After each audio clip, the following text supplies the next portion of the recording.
Well, the conventional approach to Jamaica 50 has been to look back at the entire 50 years and to have this sort of step-by-step retrospective approach.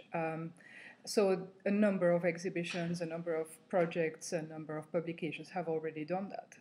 And I thought it would be kind of redundant to repeat that endlessly.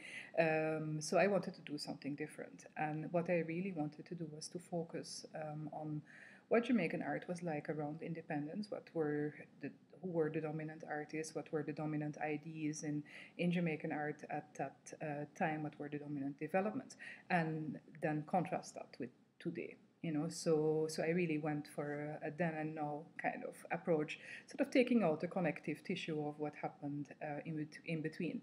But the result is an exhibition of high contrast, because the developments have been tremendous since then, to the point where the connection between what was current in Jamaican art around independence and what is current today may not be immediately obvious. But there are nonetheless connecting elements. For instance, the urbanization of Jamaican culture. If you look at the work by Osmond Watson, for instance, that already signals some of the things that you then see returning in the work of Ebony Patterson or Marlon James and so on. So it is not as removed as it may seem at first sight. But I really decided to do something that was, in my view, a little bit more provocative rather than sort of retelling the same story endlessly.